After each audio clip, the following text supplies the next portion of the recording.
오늘은 믿음의 방패라는 말씀으로 은혜를 나누고자 합니다. 믿음의 방패, 방패인데 믿음으로 되어 있다 라는 것이죠.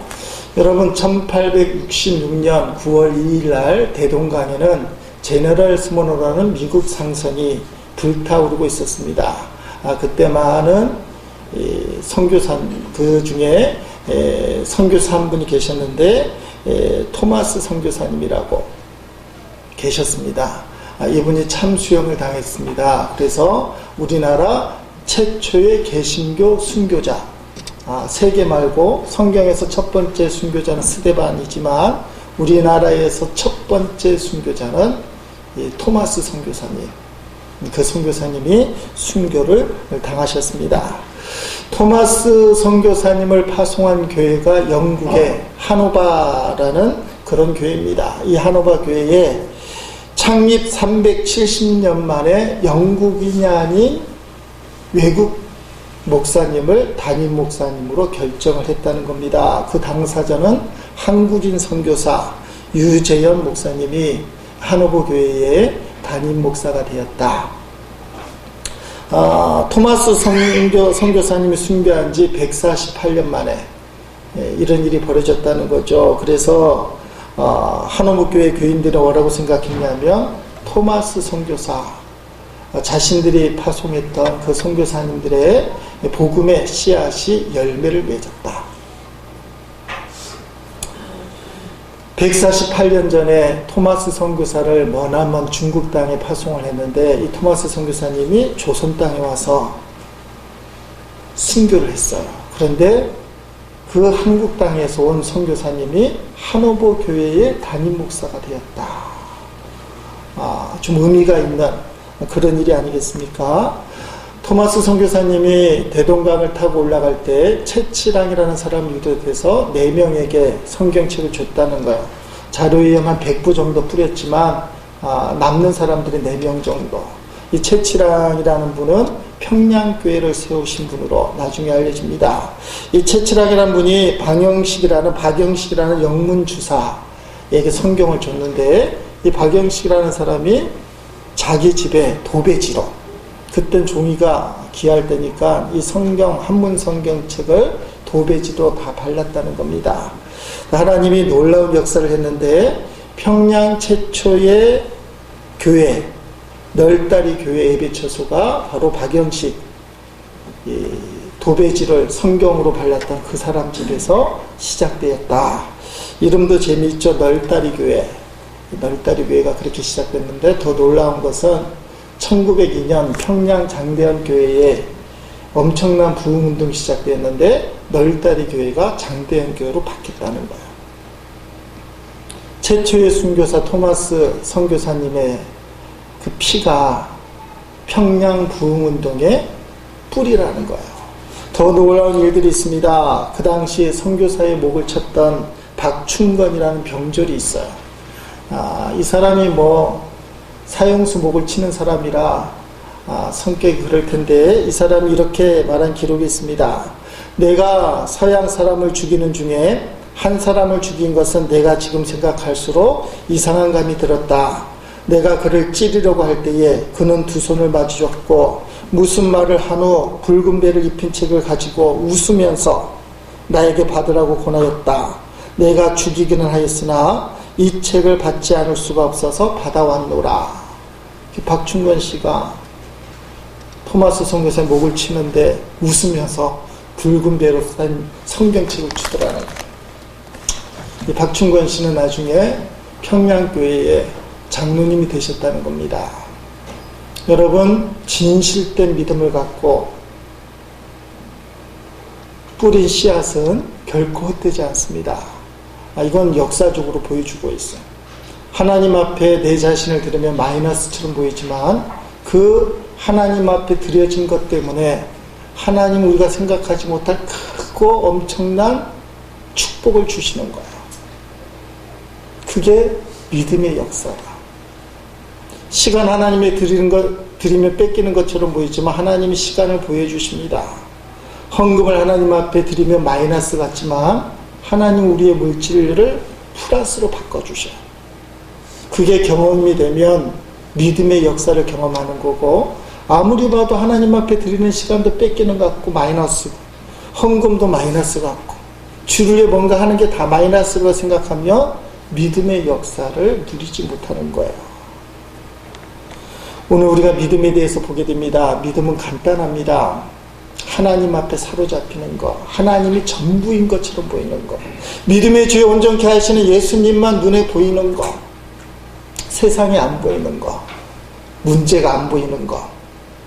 오늘 믿음의 방패에 대해서 말씀을 나눌 텐데, 여러분의 마음속에 내가 믿음의 방패를 힘차게 들어올려서 세상은 그어는 거 바라보지 않고, 원수가 불화살을 쏜다 할지라도 그 불화살 바라보지 않고 믿음만 들고 있겠다, 하나님만 바라보고 있겠다, 그런 마음의 결단이 있을 때 주님이 주시는 평안이 있기를 주의 이름으로 축복합니다. 그게 믿음으로부터 시작돼요. 도대체 믿음이 뭐냐? 제가 불을 받고 고3 때 불을 받았어요. 불을 받고 신학대학에 들어갔으니까 얼마나 뜨겁겠습니까? 여러분이 생각하는 것 이상으로 뜨거웠어. 3일 단식기도, 물도 안 먹고, 그리고 불 받고 신학교에 갔으니까 엄청나게 뜨거웠어. 여러 가지 소리를 듣는데 지금도 잊지 못하고 설교 때 가끔 하는 이야기, 기독교 입문 시간에 가니까 신학이 뭐냐, 또 믿음이 뭐냐, 뭐 이렇게 얘기하는데, 신학의 아버지 실라예르 마호, 이 사람은 감정의 신학자인데, 실라예르 마호가 정의한 믿음이 유명한 정의에 따라합시다. 믿음은 하나님을 의지하는 감정이다. 하나님을 의지하고 싶은 감정이에요. 그 감정이 있어서 오늘 예배 나온 겁니다. 하나님 의지하고 싶으니까. 믿음이 있든 없든 간에 하나님 의지하려고 하니까 나왔다 이거예요. 무슨 죄를 졌든지 아니면 속으로 딴 생각을 하든지 상관없이 신라의 정의에 의하면 믿음 때문에 이 자리에 나와 있다, 그렇게 이야기할 수 있습니다. 여러분, 하나님을 의지한다는 게 도대체 뭐냐? 제가 베들레헴이라는 성경 프로그램이 있는데 의지라는 단어를 쳐봤어요. 그랬더니 구약에 114번, 신약에 14번, 그래서 128번 나와요. 주로 구약에서 나오는 거죠. 의지라는 단어는 그래서 히브리어로 봐야 되는데 바타흐라는 거. 바타흐가 뭐냐? 하나님 앞에 매달린다, 뭐뭐의 세계에 매달린다. 바타흐 따라합시다. 바타흐. 히브리어가 좀 이상하긴 해도 바타흐 그러면 매달린다는 거예요. 자, 의지한다는 것은 매달린다는 거예요. 매달린다는 거. 하나님 앞에 매달린다는 거. 어떤 청년이 무디 선생님을 찾아왔습니다. 무디는 목사님은 아니셔요. 평신도라고 알려져 있는데 유대한 전도자죠. 그래서 무디 선생이 그냥 편하게 목사님이라고 설교하지만 평신도 사역자예요. 무디 선생님이 찾아와서 도대체 신앙이란 뭡니까? 여러분도 묻고 싶잖아요. 교회 오면 기도하라, 전도하라, 사랑하라까지도 좀 느낌이 와요. 십자가 사랑, 하도 얘기 하나님 사랑. 그런데 믿음이 뭡니까? 믿음이 우리 둘째 아들 이름이긴 한데 그렇게 얘기할 수 없잖아요. 믿음이 도대체 뭐냐? 그래서 무디 선생님이 이 청년을 뒷산으로 데려가는 겁니다. 뒷산 한참 올라가다가, 가파른 곳에 올라가다가 절벽 같은 곳에, 그리고 나무 하나가 그 절벽에 서 있는데 그 절벽 위에 있는 나무 위로 올라가라는 거예요. 그 청년이 시키는 대로 올라갔어. 꼭대기까지 올라가라 그랬어. 꼭대기까지 올라갔는데 겨우 바둥바둥 매달리고 있는 거예요. 밑을 내려보니까 저 밑에 절벽 그 아찔한 곳에 강물이 흘러가고 있고, 근데 무디 선생님이 잡고 있는 손을 놓으시오, 그렇게 얘기하는 겁니다. 그랬더니, 아니 무디 선생님, 아무도 없는 곳에서 나를 죽이기로 작정했습니까? 내가 이걸 놓는 순간에 나는 이 절벽에서 떨어져 강물에 빠져 죽게 될 텐데 제가 이걸 어떻게 놓습니까? 그렇게 무디 선생님이 청년부 내려가고 이렇게 조심스럽게 앉히고 난 다음에 하는 말이, 자네가 물은 신앙이라는 게 그걸세. 붙잡으면 살고 놓치면 죽는 게 신앙이네. 이게 믿음이라는 거예요. 실라에르마에 하나님을 의지하는 절대자가 있는데 절대 감정과 이 의지라는 것은 매달린다는 것인데 바하 그러잖아요. 이 매달린다는 것은 하나님께 매달리는 것, 주님께 매달리는 게 어떻게 매달려요? 붙잡으면 살고 놓치면 죽는다는 거예요. 이게 신앙이라는 거. 따라합시다. 붙잡으면 살고 놓치면 죽는다. 붙잡으면 살고 놓치면 죽는 것. 오늘 우리가 주님 앞에 나왔을 때 주님 붙잡으면 살고 주님 놓치면 죽는다라는 마음의 결단, 이 결단만큼 하나님의 은혜를 부어주실 줄로 믿습니다. 내가 주님을 꽉 붙들리라. 따라합시다. 내가 주님을 꽉 붙들리라. 꽉자에 힘짜주고 내가 주님을 꽉 붙들리라. 네, 꽉 붙들어야 돼요. 그게 믿음이라는 거예요. 믿음. 여러 가지 해석을 할 수 있지만 오늘은 그렇게 이제 믿음을 이야기하는 겁니다. 악한 마귀와 영적 정죄를 치르면서 성도가 입어야 할 전신 갑주를 이야기하고 있는데 오늘 네 번째 이야기, 네 번째 믿음의 방패에 대한 이야기를 하고 있습니다. 첫 번째가 뭐예요? 진리의 허리띠, 의의 호심경. 세 번째가 평안의 복음의 신발. 네 번째 믿음의 방패라는 거예요. 왜 믿음의 방패가 중요하냐? 오늘 본문에 보니까 믿음의 방패를 가지고 악한 자의 모든 불화살을 소멸한다 돼 있어. 전쟁을 치르는데 우리는 기껏해야 칼까지, 창도 없어요. 사도 바울은 전신갑주에 창을 얘기하지 않았어. 로마 군인들은 창을 꼭 갖고 다녔는데 창이 없고 칼까지만 있어. 근데 악한 마귀 원수는 뭐가 있다고요? 불화살이 있어요. 불화살. 저 멀리서도 우리를 향해 쏜다는 거예요. 근데 걱정 없는 게 우리에게는 믿음의 방패가 있다는 겁니다. 이 방패가 어떤 방패냐? 전신갑주의 모델이 로마 군인이라고 말씀을 드렸어요. 로마 군인들이 갖고 다니는 방패를 보겠습니다. 잘 봐야 되는데 이거 잘못 보면 캔으로 보이는 사람, 저거 혹시 콜라캔 아니냐? 빨간색, 파란색. 저게 방패예요. 큰 방패. 불화살을 막는 방패. 그냥 1대1로 칼싸움 할 때 쓰는 동그랗고 작은 방패, 사용하기 용이한 방패가 아니라 육중한 방패. 크기가 120cm, 넓이는 75cm. 뭐 시대마다 좀 다르긴 하겠지만 로마 군인들이 주로 쓰는 방패, 불화살을 막는 방패, 무거운 방패. 저 뒤에 온몸을 숨길 수 있어야 돼요. 건장한 군인이 무릎을 쪼그리고 고개를 숙이고 허리를 숙이면 저 뒤에 다 몸이 감춰져요.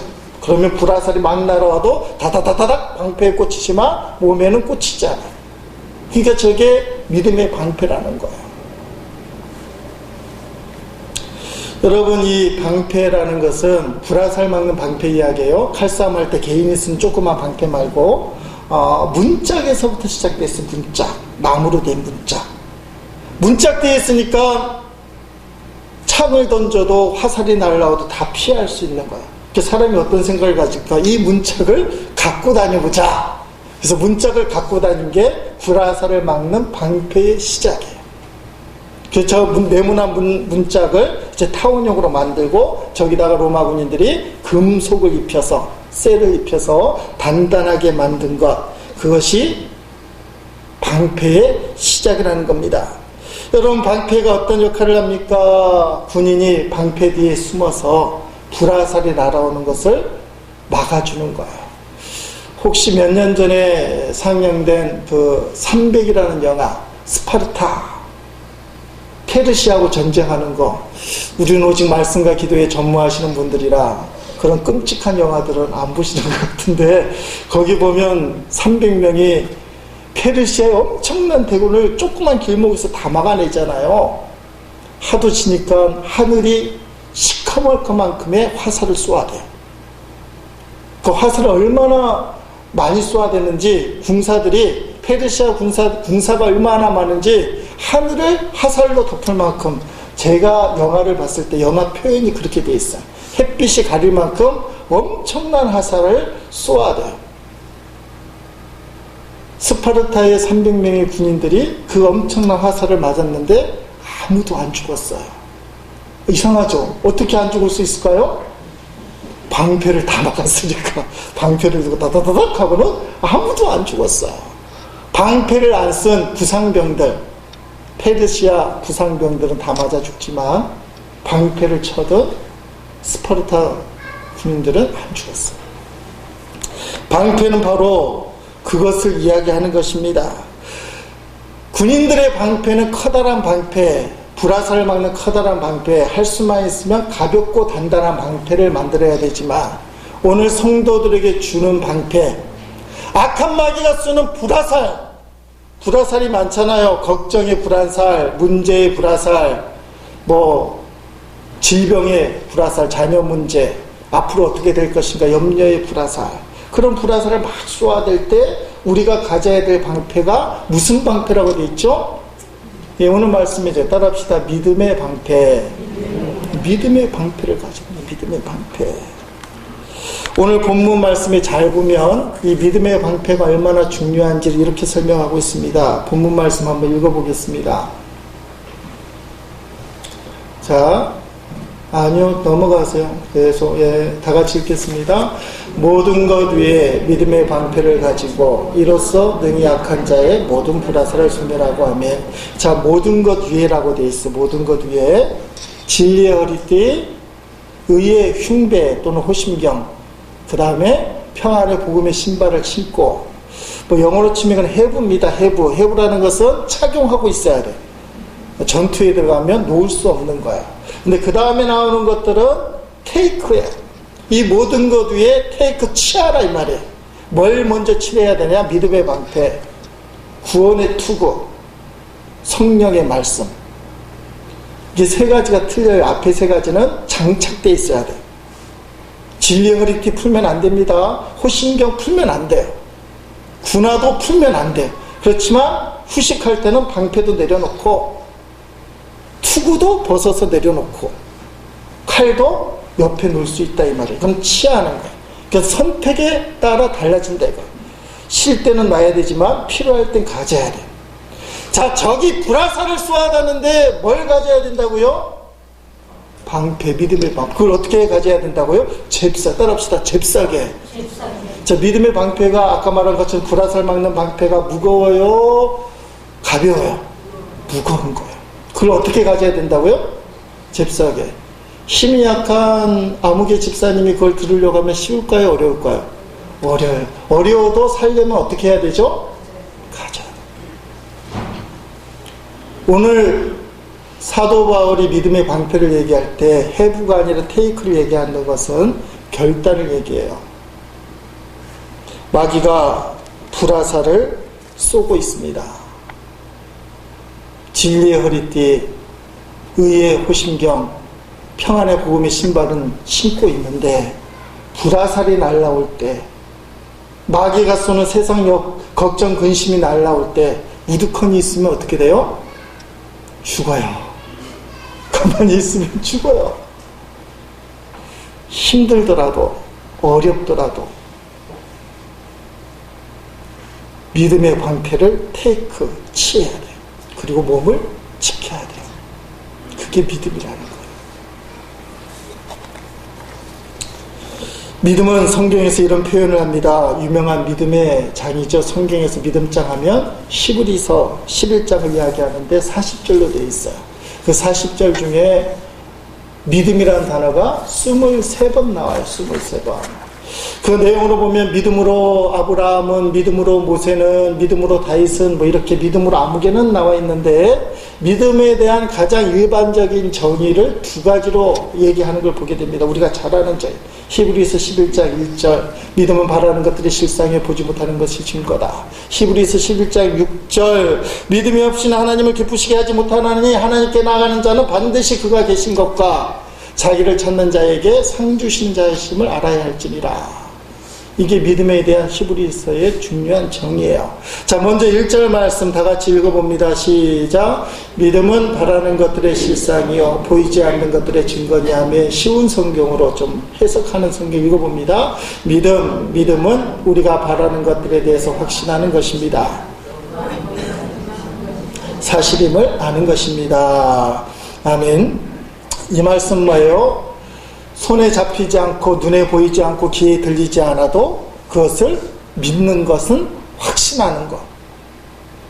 분명히 있다고 생각하는 것, 하나님이 손에 잡히지 않고 눈에 보이지 않고 귀에 들리지 않아도 하나님 분명히 계신다고 믿는 것, 내가 하나님이 주신 그 꿈 이룰 가능성이 전혀 없어 보여도 하나님이 살아계시기 때문에 그 꿈은 반드시 이루어진다고 믿는 것, 그게 믿음이라는 거예요.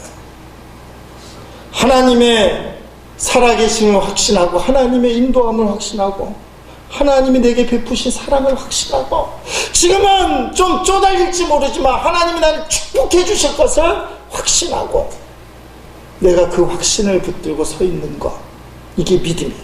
믿음 바라는 것들 실상이요 보지 못하는 것들의 증거가 됩니다. 성경에 이렇게 위대한 말씀이 선포됐는데 말입니다, 짐승 중에, 곤충 중에는 벌써 이것을 실현하는 사람이 있다, 실현하는 그런 곤충이 있다는 거예요. 강원구라는 사람이 가슴 뛰는 삶이라는 책을 썼는데 그 책에 호박벌에 대한 이야기, 호박벌 아시는 분? 최 권사님 아시는 분, 촌에 사시는 분, 김종환 집사님은 모르세요? 호박벌. 침이 없습니다. 침이 없어요? 잘 모르겠지만 제 강흥구 씨가 쓴 걸 한번 읽어드릴게요. 녀석은 세상에서 가장 부지런한 놈이다. 꿀을 따모으기 위해 아침부터 저녁까지 잠시도 쉬지 않고, 놀랄 준비를 좀 하세요. 일주일에 1600km를 날아다닌다. 별로 안 놀라시는데 하루에 약 230km. 이게 가능한가 모르겠네. 230km, 여기서 대전 정도 가는 거리를 벌이 날아다닌대. 하여튼간 강원구시 주장인지 뭐 자료가 있겠죠. 자, 고작 2.5cm 밖에 되지 않는 체구에 비하면 천문학적 거리를 날아다니는 셈이다. 그러나 사실 지식적으로 알고 보면 호박벌은 사실상 날 수 없는 구조를 가지고 태어났다. 몸은 너무 크고 뚱뚱한 데 비해 날개는 형편없이 작고 가벼워서 공기역학적으로는 날기는커녕 떠있는 것 자체가 불가능한 구조이다. 불가능을 가능으로 바꿔놓은 비결은 무엇일까? 신기하잖아요. 공중에 떠있기 힘든 그런 벌이라는 거예요. 그 비결이 뭐냐? 바로 자신이 날 수 없게 창조되었다는 사실을 모른다는 것이다. 자신이 날 수 있는지 없는지 따위에는 전혀 관심이 없다는 것이다. 오로지 하나, 목적을 이루기 위해 날아야만 하고 날기로 작정하고 날았을 뿐이다.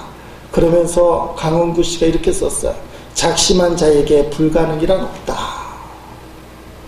호박벌이 통통하고 날개가 작아서 날아다니는 것 자체가 불가능한데 하루에 230km라는 천문학적인 숫자를 날아다닌다는 거예요.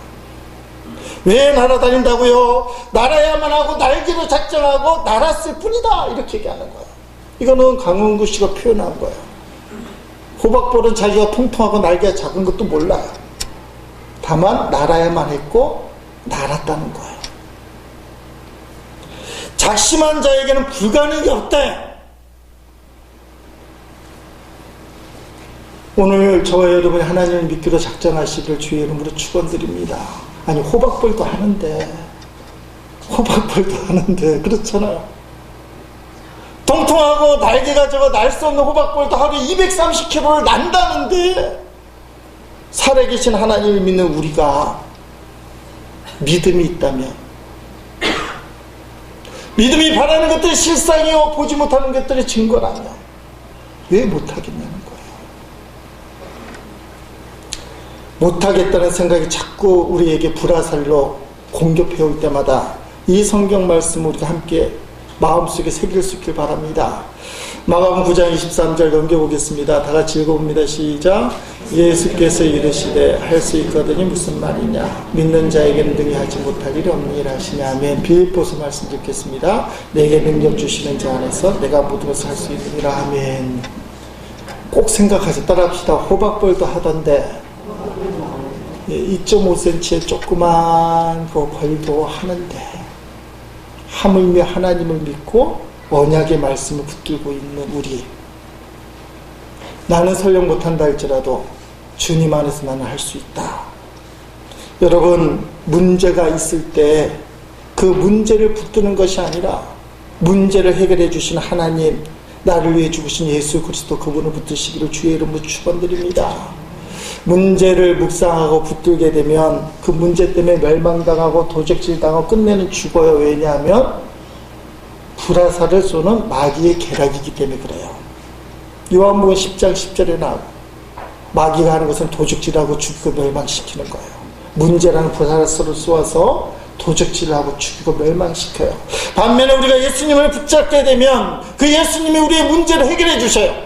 생명을 주시되 풍성히 주시는 그 예수님이 문제를 하나하나 나도 모르는 사이에 주님의 은혜와 사랑으로 해결해 주신다는 것입니다. 그러므로 문제가 생길 때 문제에 빠지지 말고 문제를 해결하실 하나님, 문제보다 크신 하나님, 문제의 답이 되신 예수님, 그분을 바라봐야 돼요. 그분을 의지하는 거예요. 그분을 붙드는 거예요.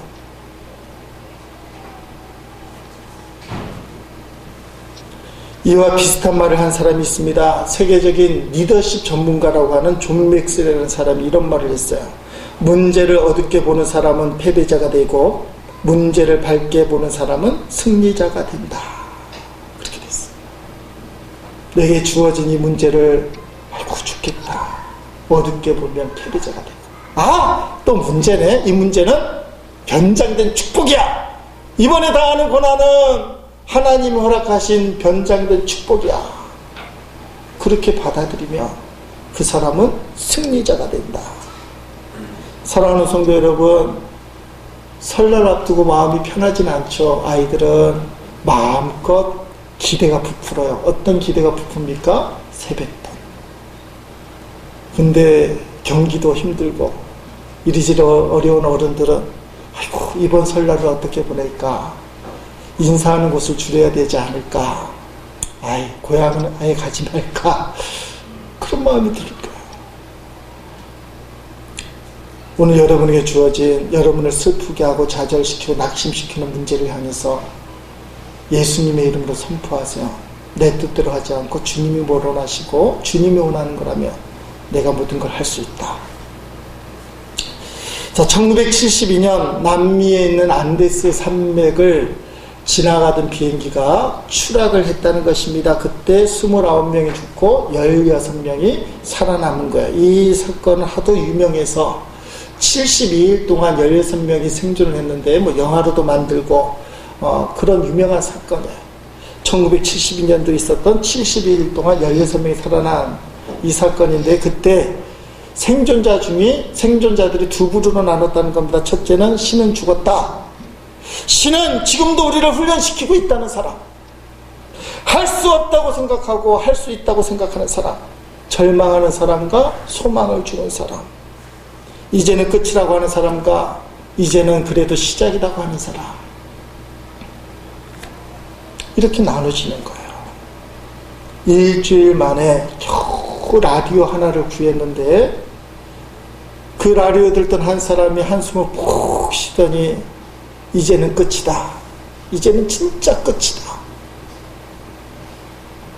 그 두 사람들이 왜 그런지를 물어보니까 라디오를 통해 겨우 들은 이야기인데 구조대가 생존자 찾는 것을 포기했다는 거예요. 너무 악천후고 어디 빠진지 모르기 때문에 일주일쯤 지지다가 이제 생존자가 없는 것 같아서 구조대가 포기를 했다는 거예요. 그래서 우리는 살 가망성이 없다. 이제 몽땅 16명이 죽게 생겼다. 그런데 다른 한 사람이 이렇게 말하는 겁니다. 자, 여러분, 이제야 우리가 무엇을 할 때가 되었습니다. 지금까지는 구조대를 바라보느라고 일자리에서 꼼짝없이 지키기만 했었는데 지금부터 우리는 스스로 찾아갈 수 있는 길이 열렸습니다. 구조대가 안 온다고 하니까 이제 방법은 뭐예요? 찾아가는 길밖에 없다는 거. 이제는 우리가 우리 마음대로 결정해서 살 길을 찾는 방법이 열린 겁니다. 그리고 이 사람이 지도를 해서 16명이 72일 만에 살아났다는 거예요. 여러분, 여러분의 문제를 누가 해결합니까? 이제는 끝이다. 어쩔 수 없다. 해봐도 소용없다. 이게 문제를 해결할 소지가 되나요? 아니에요. 내게 주어진 이 문제가 분명히 사실이지만 이 문제를 이길 수 있다. 문제를 해결할 수 있다. 그런 믿음의 고백이 문제를 해결시키는 힘이 된다는 사실이에요. 믿음의 방패가 그걸 이야기하는 거예요. 원수가 불화살을 무척이나 쏘아댈 텐데 너는 안 된다, 죽겠다고 하면 믿음의 방패를 내려놓고 고스란히 맞아 죽는 거야. 근데 이 믿음이 쉽습니까? 아니, 분명히 굶어 죽게 생겼고 병들어 죽게 생겼고 욕먹어 죽게 생겼고 하는 것만 안 돼서 너무 힘든데 할 수 있다고 말하는 게 쉽습니까? 믿음의 방패가 쉬운 게 아니라는 거예요. 이건 해부가 아니라 테이크라는 거예요. 당신이 취해야 된다. 오늘도 우리가 믿음의 방패를 취하지 못한다면 악한 마귀가 쏘아대는 불화살을 우리의 가슴에 찔러댈 거예요. 우리는 더 비명소리를 질러댈 거예요. 그냥 죽겠다 하는 것이 불화살 한 대 맞으면 아이고 죽겠다, 2대 맞으면 진짜 죽겠다, 3대 맞으면 끝났다, 4대 맞으면 될 대로 되라, 5대면 하나님 어딨냐, 6대쯤 맞으면 에라. 어떤 사람은 술 퍼먹고 담배 쪽쪽 피고 농약까지 마실 사람이 생길지도 몰라요. 믿음의 방패를 안 들고 믿음은 있다고 얘기하지만 그냥 불화살 맞아 되니까 누가 베껴냅니까? 그래서 사도 바울이 믿음의 방패를 들어라. 이게 쉬운 게 아니에요. 칼싸움하는 방패가 아니고요, 조그만 방패가 아니고 불화살 먹는 큰 방패를 너가 힘이 들더라도 들어라. 히브리서에 나오는 두 번째 믿음에 대한 설명입니다. 6절 말씀 읽어보겠습니다. 6절 말씀 자 읽겠습니다. 믿음이 없이는 하나님을 기쁘시게 하지 못하나니 하나님께 나아가는 자는 반드시 그가 계신 것과 또한 그가 자기를 찾는 자들에게 상 주시는 이심 믿어야 할지니라. 아멘. 자, 믿음이 하나님을 기쁘게 하는데 두 가지를 믿어야 된다. 하나님이 살아계신가, 하나님이 계신 것과 하나님께 나아가면 상을 주신다. 우리 하나님 책망하는 분이 아니고 상 주시는 분, 좋은 것 주시는 분. 근데 상 주시고 좋은 걸 주시기 위해서는 하나님이 어떤 분이냐? 살아계셨다는 것. 지금도 우리와 함께 계신 그 하나님을 믿어야 된다는 사실이에요. 우리가 잘 아는 이야기입니다. 마틴 루터에 대한 이야기죠. 이 사람은 원래 천주교 신부였지만 종교 개혁을 하면서 개신교 목사의 CEO가 되는 그런 분이죠. 자, 믿음이 좋고 기도 열심히 하던 루터 목사님이 말은 다 할 수 있는 것처럼 얘기하지만 표정은 숨길 수 없잖아요. 오늘 아침에도 어떤 집사님이 목사님 힘들어 보이네요 그러는데 목사도 마찬가지예요. 힘이 들어도 감당할 힘을 주셔서 하는 거지, 여러분이 목사 입장이 되면 속이 문드러지는 걸 느낄 거예요. 원로 목사님 그러잖아요. 산에 갔더니 속이 텅 빈 고목나무를 보더니 너도 목회를 했나 보지 그러는 거예요. 원로 목사님 목회하다 보니까 속이 문드러져 갖고, 루터 목사님이 힘차게 오직 믿음으로, 오직 복음으로, 오직 은혜로 이렇게 강력하게 얘기했지만 집에만 오면 염려, 걱정, 근심이 온 몸을 사로잡는 거예요. 속일 수가 없잖아요.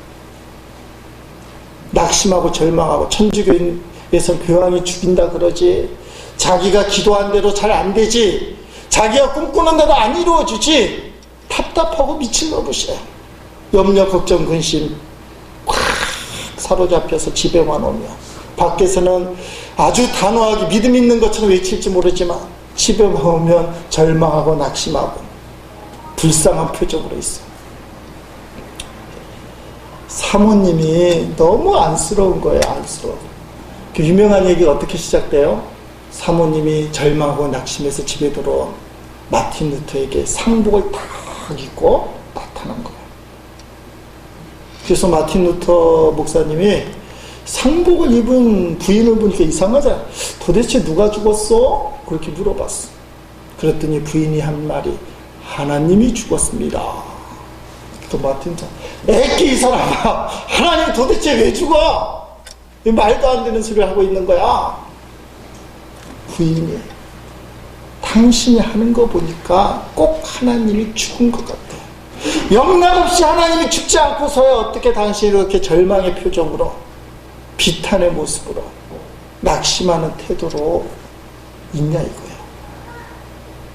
하나님이 당신 말대로 죽지 않고 살아있다면 당신이 그런 모습을 할 리가 없다는 거예요.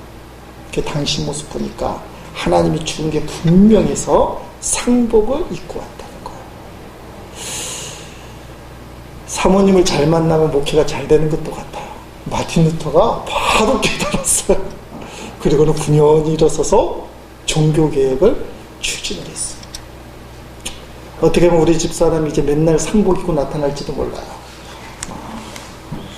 언제 하나님이 죽었냐? 또 우리 또 여자 집사님 권사님들 집에 또 상복 입고 믿음의 남편에게 딱 입어서 하나님 살아계시지? 자, 믿음이 아주 간단해요. 하나님이 계신 것과 그가 우리에게 상 주시는 자심을 믿어야 될지리라. 지금 적이 불화살을 엄청나게 우리에게 쏟아요. 부정하고 있어요. 불화살들이에요. 어떻게 보면 감당할 수 없을 정도로 하늘을 가릴 만큼의 무수한 불화살이 우리에게 날아들고 있어요. 사도 바울이 뭐라고 얘기합니까? 믿음의 방패를 힘차게 들어라. 쉬운 거 아니에요. 믿음의 방패를 들어야만 너가 산다는 거. 믿음의 방패를 들면 문제보다 크신 주님, 문제보다 능력이 있는 주님이 우리를 지켜주신다는 사실입니다. 세상을 창조하시고 세상을 주관하시기 때문에 세상보다 크신 하나님, 지금도 그 세상을 주관하시는 주님이 믿음의 방패가 되어주신다는 거예요. 나를 위해 죽으신 예수 그리스도의 십자가 사랑이 오늘도 나를 통해 역사하시고 오늘도 나를 일으켜 세워주고 나의 발걸음 인도하기 위해서 우리는 반드시 믿음의 방패를 들어야 된다는 사실이에요. 그래서 여러분 마음속으로 따라합시다. 믿음의 방패를 힘차게 들자. 에이, 힘이 없어서 못 들겠다면 죽는 거예요. 여러분의 감정이 너무 슬프고 육체가 너무 힘들고 환경이 아니라고 할지라도 아예 나는 믿음의 방패를 못 들어 하면 불화살 맞고 죽어요. 선택의 여지가 없어요. 성경이 얘기하잖아요. 악한 마귀는 지금 불화살을 너에게 쏘아대고 있다. 근데 너에게는 걱정할 게 없는데 믿음의 방패가 있다. 믿음의 방패를 힘차게 들고 악한 마귀가 쏘아드는 온갖 불화살들, 문제거리들, 걱정거리들, 염려거리를 탁 막아내고 믿음으로 승리하는 우리 모두가 될 수 있기를 주의 이름으로 축원드립니다.